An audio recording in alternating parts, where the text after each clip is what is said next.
Just to the west of the Appalachian Mountains, sandwiched between the Midwest and the Deep South, lies the Ohio Valley in the state of Kentucky. Southwest of Louisville, the largest city in the state, and close to the Ohio River, sits Fort Knox. There, you'll find one of, if not the most highly guarded and secure locations on planet Earth. The United States Bullion Depository, the home of the largest gold reserve in America.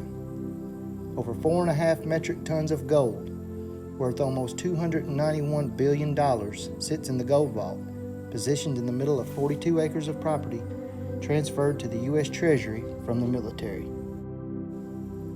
Built in 1936, its main purpose was to be a more secure location to keep our nation's wealth. Up until that time, it had mostly been kept in New York and Philadelphia for safekeeping. But across the Atlantic, with the rise to power of Adolf Hitler and the Nazi regime, Europe was in chaos and war was imminent. It was becoming more and more important to move the treasury inland to protect from possible foreign invaders and airborne attacks. Thus, construction of the gold vault began, using over 16,000 cubic feet of granite, over 4,000 cubic yards of concrete, and 1,400 short tons of steel. Fort Knox was built with purpose. Just to the east lay the Appalachian mountain chain, at the time a formidable barrier to any airborne invasion, and just next door was the Fort Knox Army Base, home of the only mechanized cavalry unit at the time, ready to be deployed next door at any moment. Quite the security force. When the vault was completed, it was finally time to fill it up. Beginning in 1937, the United States Postal Service supervised the first shipments of gold coming out of both New York and Philadelphia. The gold was loaded onto trains for its journey down south.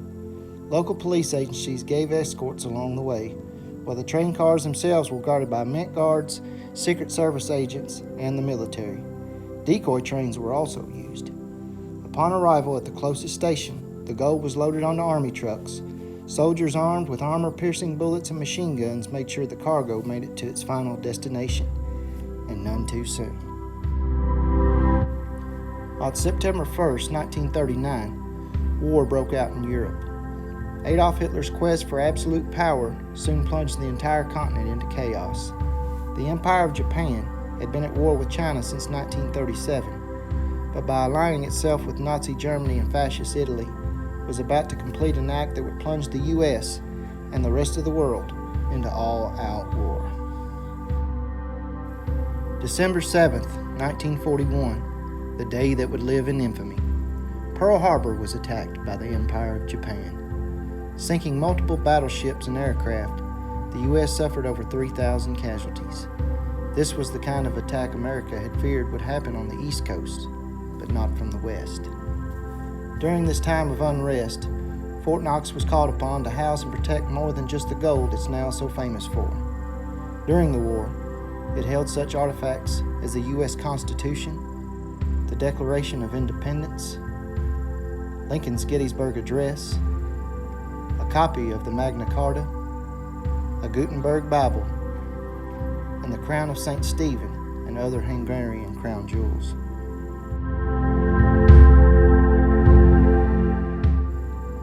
By May of 1945, Germany had surrendered. 4 months later, after the bombing of Hiroshima and Nagasaki, Japan followed suit. The war was over. In peacetime, with historical artifacts removed, Fort Knox once again focused solely on protecting America's wealth.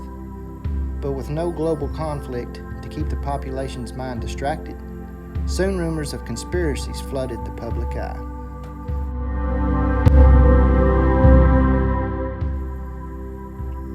Reports of an empty gold vault began to circulate. Was the gold still there? On September 23, 1974, in an effort to stamp out the rumors, the director of the U.S. Mint gave a televised tour of the vault, inviting members of Congress along with the big media outlets at the time. Once again, Fort Knox was in the national spotlight.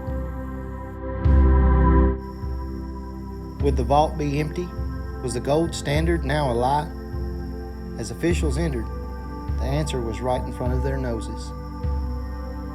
Upon inspection, the gold was still there. It was right where it had been all along.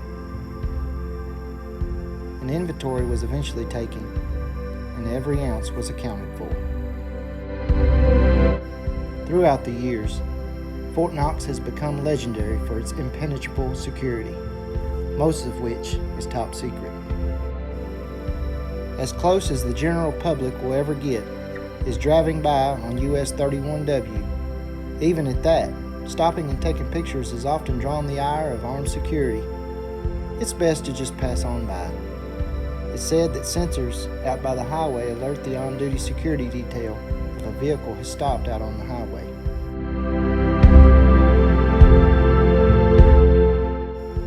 Security measures that can be seen include razor wire fences, concrete guardhouses, along with both night vision cameras and microphones.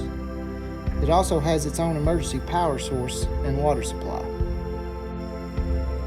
Even if the perimeter was compromised, would-be robbers would have to get into the vault. The door itself is reportedly 21 inches thick and weighs in at 18 metric tons. No one person can enter the vault alone. At least 3 officials, entering 3 separate combinations, each known only to them, can unlock the vault and access its treasures. However, if you happen to be passing by on US 31W and you have a good eye, gold can still be seen. The official seal of the Department of the Treasury in solid gold adorns the front entrance. Throughout the years, the United States Gold Depository has only increased in its fame, mystique, and its own legend. Its secretive nature, combined with conspiracy theories and rumors, only add to the mix. And of course, Hollywood has had its influence as well. Multiple films in pop culture, such as James Bond, have taken their turn building the Fort Knox legend. Even cartoons and popular television shows aren't immune to its pull. It has survived world conflicts, natural disasters, the ebb and flow of popular opinion, and a reputation matched perhaps only by Area 51. But now, going on 90 years old, the Fort Knox Gold Vault still stands, silently guarding America's gold and its own secrets.